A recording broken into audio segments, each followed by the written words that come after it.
Assalamualaikum warahmatullahi wabarakatuh. Alhamdulillahilladzi hadana lihadza wa ma kunna linahtadiya laula an hadanallah.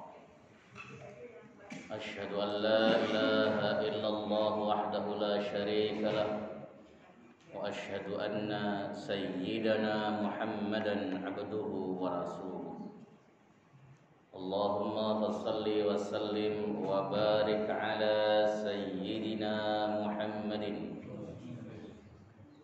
wa ala alihi wa sahbihi wa man tabi'ahu ila yaumiddin. Amma ba'du fa ya ibadallah, usikum nafsi wa iyaya bi taqwallah wa ta'atihi la'allakum tuflihun. Qala Allah ta'ala fi kitabihil aziz wa huwa asdaqul qailin, ya ayyuhalladzina amanu taqullaha haqqa tuqatih wa la tamutunna illa wa antum muslimun. Alhamdulillah, syukur tak terhingga mari senantiasa kita panjatkan kehadirat Allah Subhanahu wa taala yang telah memberikan kita nikmatul iman wal islam wa sihhatil badan, sehingga kita semuanya bisa berkumpul melaksanakan ibadah salat subuh berjamaah disambung dengan berhalaqah bersama dalam rangka membahas agamanya Allah Subhanahu wa taala. Salawat dan salam mudah-mudahan terus tercurah keharibaan beliau Nabi akhir zaman, Nabi Yuna Muhammad sallallahu alaihi wasallam, beserta seluruh keluarga beliau, sahabat, kerabat dan pengikutnya, serta kita semuanya yang istiqamah konsisten menjalankan syariatnya hingga akhir zaman nanti.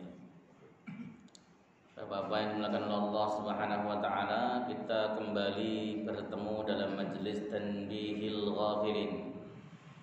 Mudah-mudahan kita senantiasa diingatkan oleh Allah Subhanahu wa taala. Tapi kalau saya ingat pengajian, kalau model seperti ini itu aswaja banget. Aswaja itu salah satu ciri-cirinya adalah kalau ngaji nyander, itu aswaja. Ya, di mana-mana pokoknya kalau ngajinya nyander itu aswaja. Ngaji yang paling takdir itu jamaah tabligh salafi itu. Kalau aswaja nyender saja, tapi nggak apa-apa nyender, yang penting ngaji.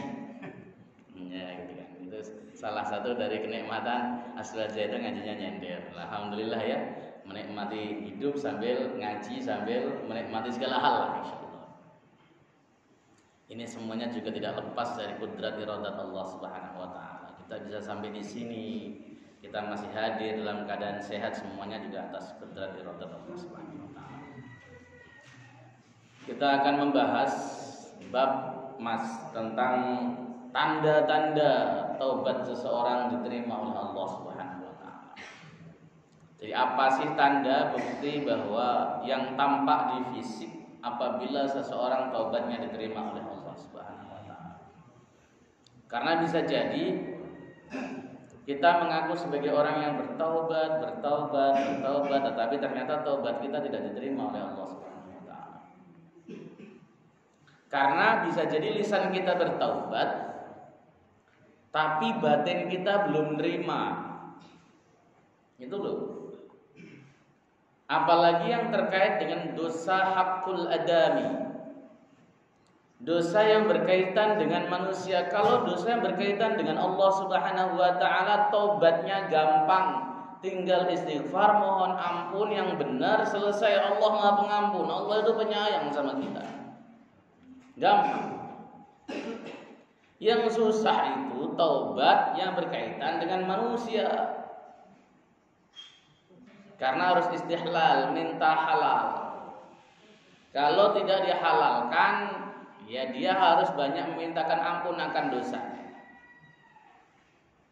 Dosa berkaitan dengan manusia itu banyak, ghibah, ngomongin orang, dusta, nipu, terus apa lagi? mencaci maki, mukul dan sebagainya. Dan orang yang paling dekat kaitannya dengan kita yang dosanya tersebut sangat besar adalah orang tua kita. Yang terkadang sering kita itu sikap kita sama orang tua berlebihan. Contoh misalnya, ini padahal baik loh. Anak nyuruh minum obat sama orang tuanya itu bagus nggak kira-kira? Bagus. Orang tuanya sakit. Orang tua itu kalau sakit, maaf yang merasa tua. Yang kalau sakit itu nyebelin memang. Banyak permintaannya, banyak keinginannya, ini salah, itu salah. Itulah cobaan anak. Itu cobaan anak, itu surganya anak loh. Seringkali anak pada gak kuat, nyuruh minum obat sama orang tua. Ntar aja nak, nanti aja siangan dikit. Kata dokter pagi harus minum, siang minum, sore minum. Nah, mau sembuh gak sih bu? Ya atur-atur kok gak mau. Nah, nyakitin perasaan orang tua gak? Sakit gak apa digituin? Sakit. Kalau orang tuanya berkata, setetes air susuku yang dihisap olehnya aku haramkan, lam yuflih abadan, dia tidak akan pernah beruntung selama-lamanya. Itu dahsyatnya dosa berkaitan dengan orang tua. Maka sama orang tua itu minta maafnya bukan nunggu lebaran, setiap saat, setiap waktu. Nih bagi yang punya orang tua masih pada hidup, saya sih tenang, kenapa orang tua saya sudah meninggal semuanya. Antum di perantauan nggak pernah nelpon sama orang tua sama sekali, orang tuanya merasa disakiti. Ya Allah, anakku ketika sekolah saya sekolahin tinggi, dapat kerjaan bagus juga saya doakan setiap malam. Bahkan saking seringnya saya berdoa untuk anakku sendiri, untuk anakku, sampai aku lupa berdoa untuk diriku sendiri. Enggak nelpon dia, sakit hatinya. Itu dosa enggak? Dosa. Maksiat enggak? Maksiat. Antum dikit-dikit beli mobil, dikit-dikit beli motor baru, handphone baru, makan enak, orang tua antum enggak pernah dikirimin sama sekali, makan pakai jengkol tiap hari, jengkol mulu. Itu maksiat, dosa. Maka minta ridhonya setiap saat, setiap waktu. Nah, banyak kan anak-anak zaman sekarang itu yang kurang ajar sama orang tua, bentak sama orang tua. Ya, padahal dengan orang tua itu harus lengket, hubungannya harus erat, lengket, dekat. Apalagi kalau orang tuanya sudah semakin tua. Orang tuanya semakin tua sementara dia butuh hartanya. Kadang-kadang suka disumpahin mati, serius. Sumpahin matinya sebenarnya nggak ngomong Pak mati aja lah Pak gitu enggak. Pak, kenapa nak? Bagi warisan dong. Nah, itu nyumpahin mati. Karena bagi warisan itu terjadi ketika sudah mati. Ada nggak yang ada di situ ngomong gitu? Taubat. Semuanya kita ada di dunia ini itu karena salah satu sebabnya adalah orang tua. Makanya orang tua itu kausa prima kedua setelah Allah Subhanahu wa taala. Ini dosa besar yang kaitan dengan manusia yang harus ditaubati setiap saat, setiap waktu. Apalagi ngomong kasar, menghardik, mencaci maki, ngomongin yang enggak, ghibah, ngomong sama tetangganya kok tentang orang tuanya, ini kan otaknya agak senewen.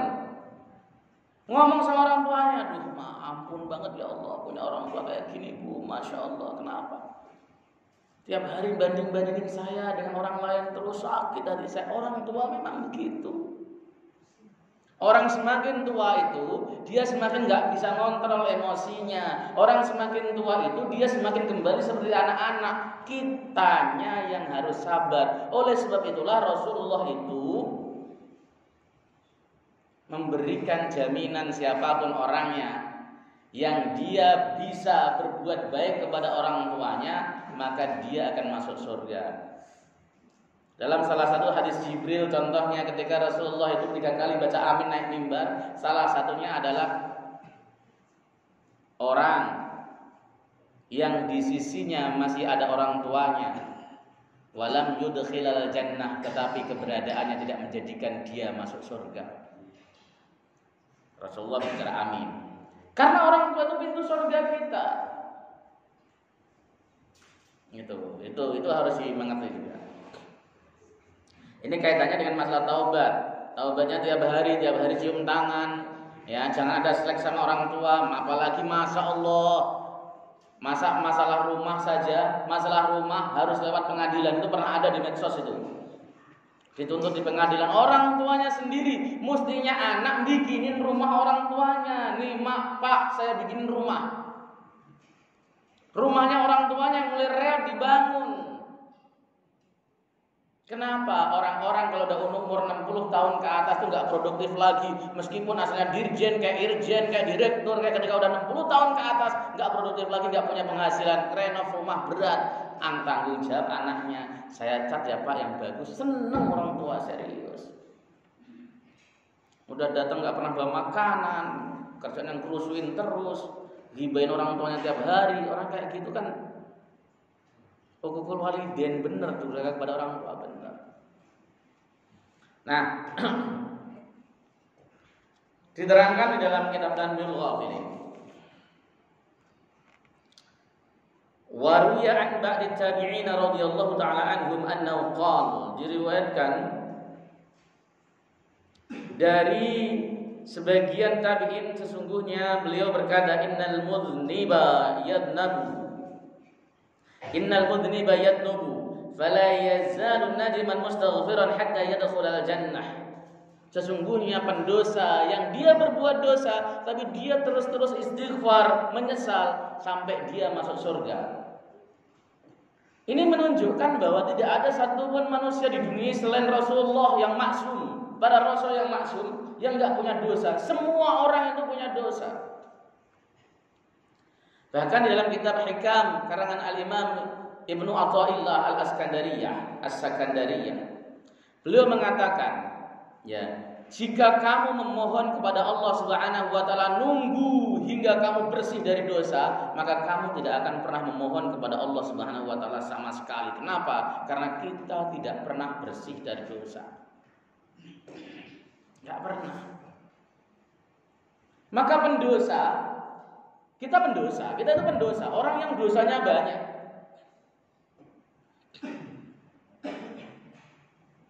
Seyogyanya dia nadiman, menyesal, membaca istighfar setiap saat, setiap waktu sampai mati. Sampai mati. Istighfar astagfirullahaladzim sampai mati. Sampai dimasukkan Allah Subhanahu wa taala ke dalam surga. Fayaqulu syaitanu ya laitani lam uqi'hu fi. Syaitan sampai berkata, wah aku enggak bisa menjerumuskan dia. Kenapa? Karena dia selalu membentengi atau menghapus dosanya dengan taubat, menyesal, istighfar terus.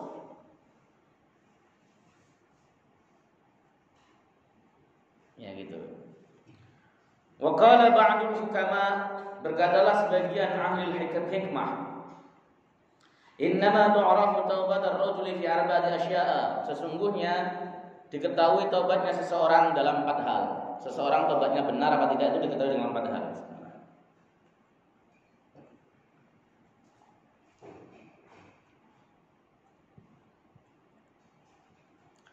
Saya kalau datang itu kenapa kok ngaji sampai suka minum? Kadang kalau sudah datang ngaji lupa makan, lupa minum dari rumah, Pak, udah kosongan aja gitu kan. Sampai di sini lapar rasanya itu. Makanya berharap cepat-cepat selesai biar cepat makan. Jadi intinya pengajian itu adalah makan bersama, ngaji itu bonus aslinya itu. Sama ya berarti ya. Ahadwa yang pertama, ayyumsika lisanahu minal fudul wal ghibati wal kadhib. Orang yang taubat dan taubatnya diterima itu ciri pertamanya adalah menjaga lidahnya dari banyak ngomong yang tidak ada faidahnya. Orang yang taubatnya diterima itu menghindari ngerumpi yang tidak ada faedahnya. menghindari ngobrol yang nirfaedah. Bapak-bapak, kalau ketemu bapak-bapak, ngobrol lah. Urusan apa saja yang penting manfaat. Boleh urusan dunia, boleh. Bisnis, boleh. Yang penting manfaat. Fudul itu obrolan yang tidak manfaat. Enggak manfaat di dunia, enggak manfaat di akhirat. Bapak-bapak ketemu temannya ngobrol masalah bisnis dan sebagainya, tukar ide dan sebagainya, bagus, keren.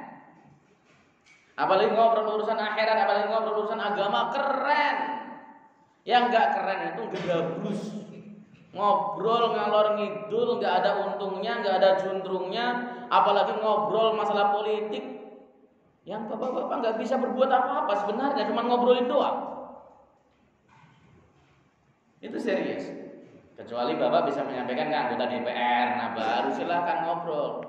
Ngobrol di warung kopi merasa paling pintar urusan masalah politik. No, saya itu paling nggak suka ngobrol masalah politik sampai hari ini juga. Kenapa? Karena bagi saya nggak punya keling untuk menyampaikan aspirasi saya. Kecuali yang berkaitan dengan masalah agama, kisi-kisi kalau agama itu, nggak kemudian masuk ke dalam politik praktis. Kisi-kisi, oh kisi-kisinya begini-begini, silakan. Tapi kalau kemudian masuk ke politik praktis, nggak suka saya. Ya.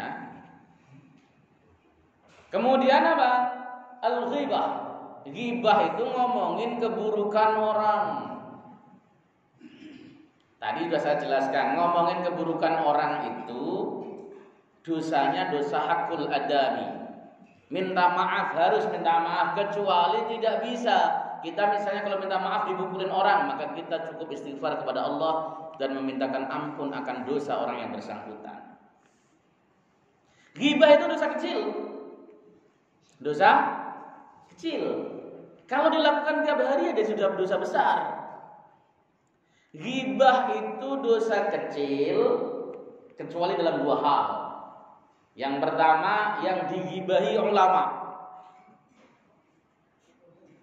Ghibah ulama itu dosa besar. Anda boleh tidak sepakat dengan ulama, boleh nggak sepakat dalam pendapatnya, silahkan. Tapi Anda tidak boleh ghibahin.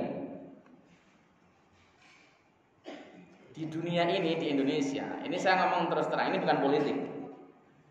Saya melarang Anda untuk ghibah. Di Indonesia ini tidak ada satupun yang meragukan keulamaan Kiai Haji Ma'ruf Amin, karena dia adalah ketua Majelis Ulama Indonesia.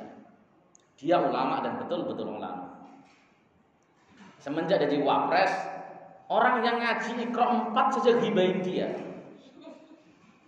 Orang yang gak pernah ngaji dan gak tahu junturnya halal haram ghibahin dia, ngomongin dan sebagainya.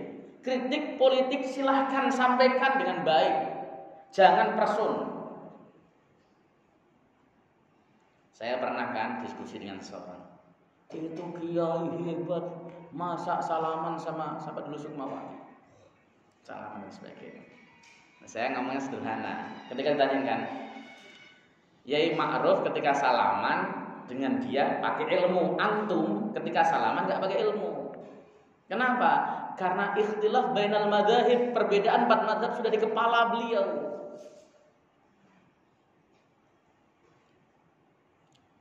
Jadi ketika dia salaman, dia bisa taklid kepada ulama, membolehkan, clear, selesai, gak diazab oleh Allah Subhanahu wa taala. Sementara antum ketika salaman tahu itu berdasarkan kepicikan ilmu antum, gak tahu apa-apa, yang penting salaman itu haram. Beda. Oh, saya gak sepakat Ustaz, gak masalah. Gak sepakat dengan pendapat dan pribadi perbuatannya, silahkan, tapi jangan dighibahi. Inna luhumal ulama masmumah. Sesungguhnya daging para ulama itu beracun. Anda akan tewas nanti di akhirat. Dosanya bukan kecil, besar. Dosanya besar. Ghibahin, siapa kiai yang sering digibah itu? Pak Quraisy misalnya. Al-Habib Profesor Dr. Quraisy Shihab, MA. Perkara dia tidak terlalu tegas masalah jilbab, saya juga tidak sependapat. Saya juga nggak sependapat dengan beliau. Masalah ilmiah, diskusi. Tapi Pak Quraisy ternyata dalam perkara jilbab tidak sendirian. Dia hanya menukil pendapat Al-Imam Al-Biqai di dalam tafsirnya. Biasa, nggak sependapat biasa. Kemudian ketika nggak sependapat kita langsung menghina, wah nggak patut dibuat contoh dan sebagainya. Loh, antum ketika mendengar Habib Rizik Syihab dihina, direndahkan, antum marah-marah, jangan hina habaib. Pak Quraisy itu habaib juga, lalu bedanya apa? Mencintai darahnya Rasul itu tidak membeda-bedakan, bahkan orang awam yang di dalam darahnya mengalir darah Rasulullah itu harus kita hormati. Ada Habib tetapi dia tidak bisa ngaji, wajib kita hormati. Itu kata Al-Imam Ibnu Hajar Al-Haytami dalam Fatawi Al-Hadisiyah. Bahkan beliau tegas-tegas mengatakan ada orang alim tapi ajam, bukan dzurriyyah Rasulullah sallallahu alaihi wasallam juga. Sementara ada orang awam, orang biasa, ini cucu Nabi, dzurriyyah Nabi, jelas keturunannya. Mana yang lebih dahulu untuk didahulukan dihormati ya imam, kata pertanyaan kepada saya Ibnu Hajar Al-Haytami. Beliau mengatakan orang yang di dalam darahnya mengalir darah Rasulullah lebih layak untuk kita hormati duluan. Duluan ya, maksudnya dihormati dua-duanya. Tapi siapa duluan? Ini serius, saya ini ngomongnya supaya ini bukan ngomong politik, supaya antum lebih hati-hati dalam menjaga lisan.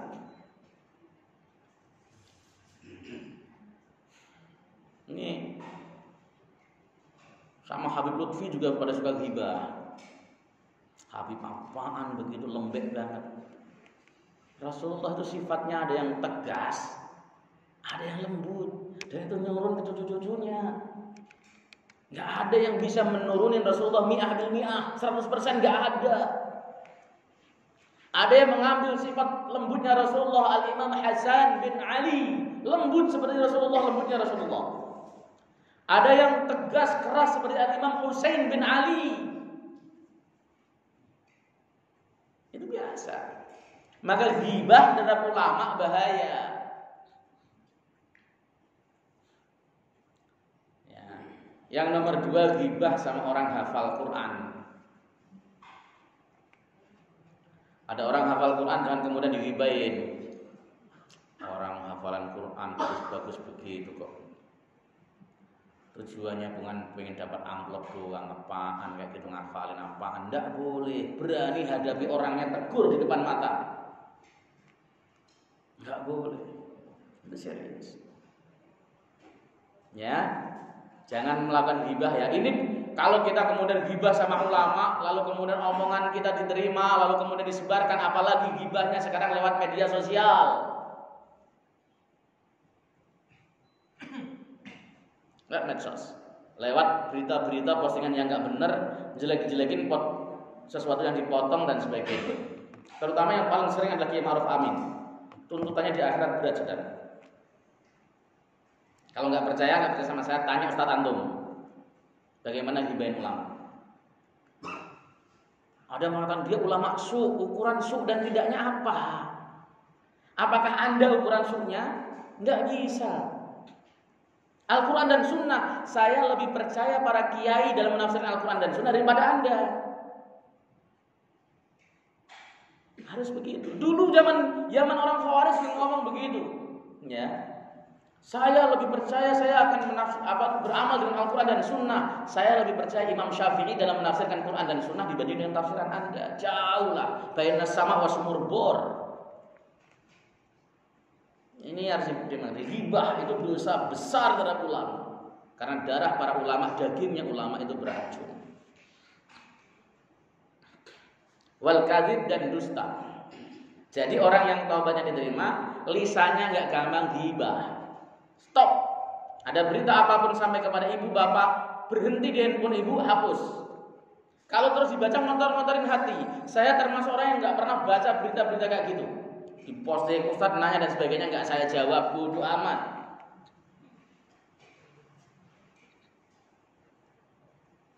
Kemudian apa itu namanya, isinya caci maki dan sebagainya. Kemarin pengajian tahun lalu, bulan lalu saya sampaikan, Imam Hasan Basri sampai berkata begini, seandainya ghibah itu diperbolehkan, maka orang yang patut aku gibahin adalah ibu saya sendiri. Kenapa demikian? Karena orang yang paling berhak mendapat pahala saya adalah ibu saya. Gibahin orang itu kan dapat kiriman pahala, Pak. Kita digibahin orang, pahala dia buat saya terus itu ngalir. Dan orang yang berhak mendapatkan pahala saya adalah ibu saya. Itu seandainya kemudian diperbolehkan. Jangan kemudian saya mau gibahin mak saya aja. Dosa besar itu malah. Ibunya sendiri kalau sampai sakit hati luar biasa itu. Karena termasuk uququl walidain, durhaka sama orang tua masuknya. Wasani alla yara li ahadin fi qalbi hasadan wala aduwatan wala udwatan. Ya. Dan dia tidak melihat kepada seorang pun dalam hatinya hasud dan permusuhan. Enggak ada adawah di dalam dirinya. Lihat orang lain enggak ada hasud. Lihat tetangganya beli mobil baru, santai saja. Ya Allah, tetangga saya beli mobil baru, alhamdulillah. Kalau saya ada apa-apa nanti kan bisa nebeng. Itu orang yang pikirannya luas. Yang pikirannya sempit, itu juga paling hasil korupsi yang kayak gitu. Nggak mungkin lah dia penghasilannya berapa sih? Kan tahu pendapatan dia kecil, pendapatannya itu nggak masalah. Dia nggak tahu padahal dia dapat warisan. Dia nggak tahu bahwa dia habis dapat apa itu namanya pembagian warisan dari orang tuanya. Ya, jangan melihat orang lain dengan hasud. Hasud itu adalah tamariza wal ni'mah an ghairihi. Jadi berharap hilangnya nikmat dari orang lain itu namanya hasud. Mudah-mudahan aja mobilnya masuk got atau dicolong orang, nabrak kayak seneng. Begitu masuk got, wah, alhamdulillah. Tapi pura-pura sedih. Kenapa Bu? Ya Allah, mobil baru lecet, masya Allah dan sebagainya. Itu hasud. Tapi kalau ghibthah itu boleh. Ghibthah itu begini. Tetangga punya mobil baru. Ya Allah, mobilnya bagus banget ya Allah. Mudah-mudahan saya pun bisa beli seperti itu. Itu boleh, itu namanya ghibthah. Ghibthah itu boleh ya. Subhanallah, motornya keren banget. Saya motornya agak jelek gini, mudah-mudahan Allah kasih rezeki saya bisa beli seperti itu. Itu ghibthah, boleh. Yang enggak boleh itu hasud. Memandang orang, kalau kemudian kita mengaku bahwa orang tersebut saudara kita, saudara mukmin kita, pandang dengan kasih sayang. Dilihatnya dengan husnuzon. Makanya Nabi mengatakan hasinu dhannakum bil mu'minin. Husnuzonlah kalian kepada orang-orang mukmin. Sama orang mukmin jangan banyak suudzon.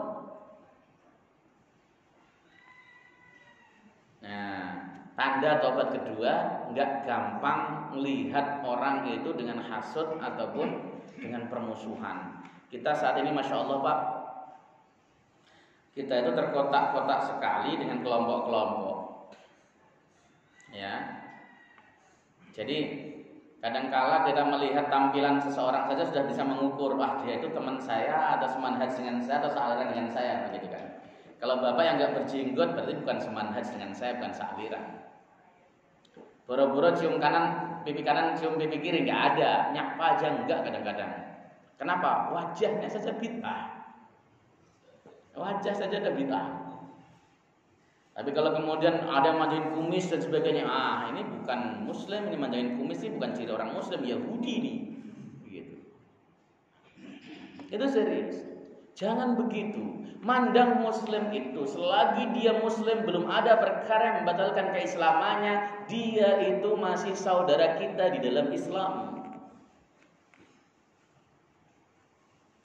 Begitu. Cara mandangnya begitu. Jadi jangan mau dikotak-kotakan. Jangan kemudian dikotak-kotakan tuh. Ya setiap orang ini, setiap organisasi itu pasti merasa paling baik ya. Nggak ada organisasi saya organisasi paling buruk, nggak ada. Semua organisasi merasa yang paling benar, yang paling baik ya, karena kullu hizbin bima ladayhim farihun. Tapi selagi dia Muslim maka kita harus tarahum, menyayanginya sebagai seorang Muslim. Kemudian wasalisu ayyufariqa ashabas su, dia misain, berpisah atau memutuskan hubungan dengan teman-teman yang buruk. Ketika dia taubat dari minum khamar, dia sudah tidak bergaul lagi dengan orang yang minum khamar. Ruh itu, Pak, ruh, nyawa itu junudun mujannadah. Dia itu berkelompok-kelompok ruh itu. Dan kelompok-kelompoknya itu sesuai dengan komunitasnya. Rohnya orang soleh akan senang kalau kumpul sama orang soleh. Rohnya penjudi kumpul dengan penjudi. Rohnya ulama senang kumpul dengan ulama. Rohnya pemabuk kumpul dengan pemabuk. Nggak ada sejarahnya orang yang pemabuk senang kumpul sama ulama, nggak ada. Nggak ada sejarahnya penjudi senang kumpul dengan para penghafal Quran, nggak ada. Roh kita itu junudun mujannada. Maka kemudian ketika kita bergaul dengan komunitas, itu menunjukkan kualitas roh kita. Bapak kok kalau ada undangan pengajian nggak pernah datang, berarti rohnya bukan komunitasnya itu. Nggak mungkin burung belibis ya bergaul dengan burung jalak, itu nggak mungkin. Nggak mungkin burung jalak bergaul dengan burung bango, itu nggak mungkin. Mereka berkelompok-kelompok. Burung gagak sama burung hantu nggak mungkin. Junudun mujannada ini serius. Jadi kita bisa melihat kualitas ruh kita itu. Kalau kemudian ada acara saudara-saudara sekalian, besok malam di Masjid Al-Manar ada pengajian, antum nggak datang, antum lebih suka nonton, ya itulah kualitas ruh antum. Junudun mujannada. Memang berkelompok sesuai dengan kelompoknya. Mau datang tuh di sana paling bengong dengerin orang ngaji, ceramah, alah bosen telinga saya. Nah, junudun mujannada. Tapi kalau memang rohnya itu rohnya ulama, roh kita itu kan diciptakan bareng, Pak. Kita di alam roh itu bareng, semuanya bareng di alam roh, dan itu berkelompok-kelompok. Kata junudun mujannada itu ada dalam Al-Quran loh. Berkelompok-kelompok. Ketika kemudian kita diutus di bumi ini membawa takdir kita, itu berkelompok-kelompok juga. Ibu-ibu yang suka kerumpi akan kelompok sama yang tukang kerumpi, nggak mau gitu terus. Nggak mungkin ada ibu-ibu yang pendiam solehah suka kerumpi, nggak mungkin. Kecuali dia memang rohnya juga roh kerumpi, meskipun penikmat. Begitu ya Bu? Iya, sama. Bapak-bapak juga sama. Kalau pas ada Liga Champion, Bapak lebih suka nonton Liga Champion adu penalti dibanding dengan sholat subuh berjamaah, berarti memang rohnya ke sono. Cobaan paling besar iman seseorang itu kan Liga Champion adu penalti. Masjid kosong gitu. Ya, kalau Liga Champion-nya enggak adu penalti, masjid penuh. Orang sholat di masjid. Saya kalau pas lagi dulu di Bekasi itu. Saya kalau di Bekasi kalau mau berangkat ke Jakarta dulu kan sholat subuh imam saja udah pakai baju kerja, pakai celana, pakai kemeja. Kalau pas lagi nanya, kok jamaah penuh? Ada Liga Champion ya Pak? Iya, Liga Champion final. Pokoknya kalau ada Liga Champion subuh penuh. Giliran sepi, kok Liga Champion sepi Pak? Aduh penalti Ustaz, wah aduh penalti pantesan nungguin sampai subuh. Ayo Pak, roh kita diasah supaya junudun mujannada ngelompok sesuai dengan komunitasnya. Berkelompok. Maka ketika kemudian seseorang taubat, dia akan berkelompok lagi dengan orang-orang baik dan berpisah dengan teman-teman buruknya, nggak kerasan lagi. Kenapa? Karena dia betul-betul sudah taubat. Kan Nabi mengatakan kullun muyassar lima khuliqalah. Semuanya akan dipermudah sesuai dengan takdirnya. Manusia itu, Pak, sudah ditentukan oleh Allah Subhanahu wa taala siapa yang masuk surga dan siapa yang masuk neraka. Jumlah penduduk surga tidak akan pernah berkurang, jumlah penduduk neraka tidak akan pernah bertambah. Sudah digariskan sebelum Allah menciptakan manusia. Sahabat protes, ya Rasul, untuk apa saya sholat ibadah kalau memang sudah ditakdirkan? Rasul menjawab, kullun muyassar lima khuliqalah. Semua sesuatu akan dimudahkan sesuai dengan takdirnya. Kalau memang takdir Bapak ke surga, ya gampang sholat, gampang ngaji, gampang baca Quran, gampang kumpul-kumpul sama ulama. Tapi kalau memang Bapak ditakdirkan masuk neraka, meskipun diajak satu RT sekalipun ngomongnya tarsuk sampai mati. Karena kullun muyassar lima khuliqa. Sama. Orang yang ditakdirkan oleh Allah Subhanahu wa taala kaya, kadang-kadang ketika dia menemukan bisnis itu jadi kayanya, enggak sengaja. Itu yang mengatakan dia kaya, muyassar, dimudahkan sama Allah. Mudah sekali tiba-tiba, kok gampang sekali jalurnya. Ada temannya mau niru sementara temannya ditakdirkan oleh Allah Subhanahu wa taala jadi orang yang biasa-biasa saja, jebol terus bisnisnya. Ini serius nih. Jadi kalau bapak sudah usaha seperti temannya yang sukses kok nggak berhasil, ya kemudian kita harus menerimanya. Oh iya, kullun muyassar lima khuliqalah. Kita itu akan dipermudah sesuai dengan takdir kita masing-masing. Kalau takdirnya jadi ulama, jadi kiai, asalnya meskipun dia sekolah umum, ada perkara yang kemudian menarik untuk belajar agama serius, jadilah dia ulama. Kalau takdirnya tidak jadi ulama, meskipun tinggal di lingkungan pesantren, nggak bakal mau ngaji orang tersebut sampai mati. Kita kan nggak tahu takdir kita seperti apa. Ya makanya kita usaha secara maksimal. Syarat langkah kita. Al-Imam Al-Baqilani, Qadi Baqilani mengatakan bahwa alarm makan ini saya tandainya. Ya. Qadi Baqilani mengatakan bahwa manusia itu punya kasab. Tapi Allah Subhanahu wa taala yang menentukan af'alnya, yang menciptakan af'alnya. Manusia punya rencana, tapi Allah yang menciptakan pekerjaannya. Contoh, bapak berencana pengen ngaji nanti subuh, pengen datang ke Almanar ada pengajian, itu rencana bapak. Tapi bapak bisa datang dari rumah ke Almanar, itu ciptaan Allah. Itu yang disebut dengan khalqu af'alil ibad. Qadi Baqilani mengatakan bahwa ikhtiar manusia itu enggak ngaruh sama ketentuan Allah Subhanahu wa taala. Ada orang, saya ntar pagi mau ngaji ke Almanar, wah pengen ngaji pokoknya, luar biasa. Allah nggak ciptakan perbuatan yang ngaji ke Almanar. Dilalah begitu dia bangun, kakinya bengkak nggak bisa biar jalan. Itu karena dia ikhtiarnya nggak memiliki pengaruh apapun terhadap hasil. Ini yang harus kemudian, kalau begitu ngapain ikhtiar Ustaz? Ikhtiar ada pahalanya. Ketika bapak saya pengen datang ke Almanar ngaji, nggak diciptakan Allah pekerjaannya, ikhtiarnya ada pahalanya, diberikan pahala. Ada yang udah siap-siap pakai sarung, tiba-tiba perutnya mulus, mulus banget. Ke toilet dulu, sampai masjid sudah bubar. Ada nggak gitu? Itu namanya tidak diciptakan perbuatannya.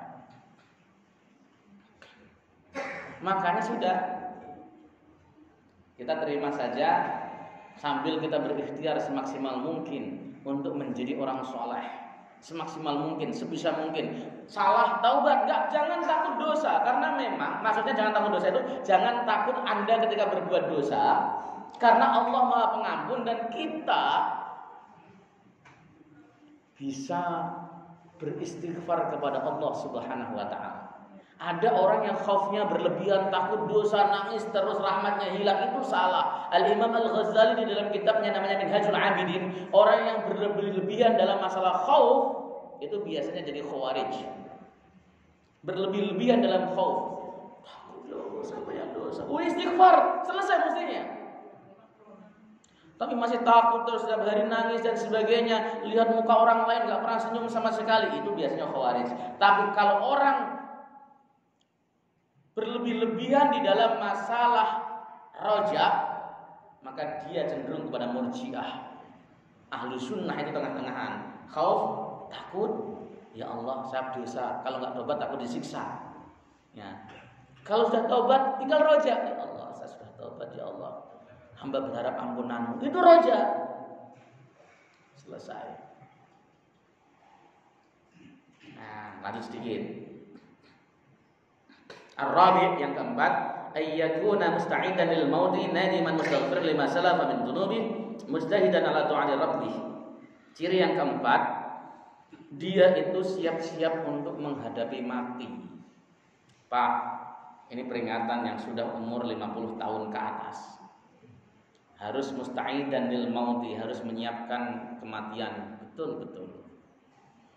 Ibu juga.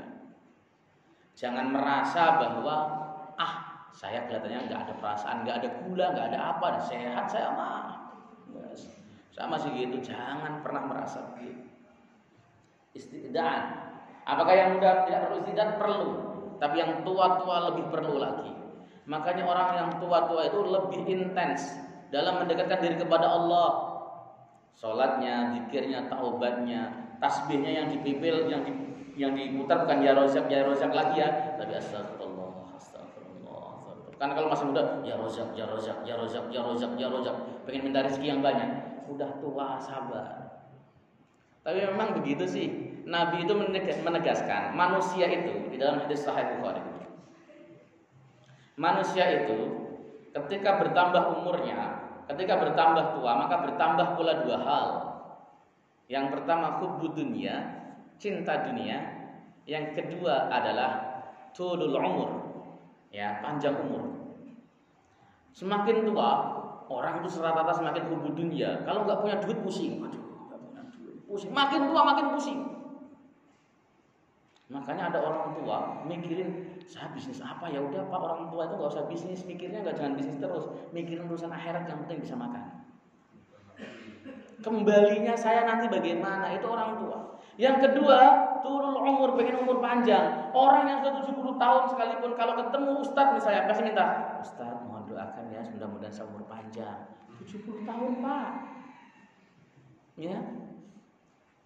Ada nggak bapak-bapak yang ketika yang sudah tua ini dan 60-70 kalau ketemu orang ngomong, Ustadz mudah-mudahan saya husnul khotimah ya Ustadz. Jarang. Ustadz doakan mudah-mudahan saya husnul khotimah ya. Nggak ada yang siap. Ya, rata-rata Ustadz doakan saya umur panjang ya. Kenapa? Masih pengen makan jengkol.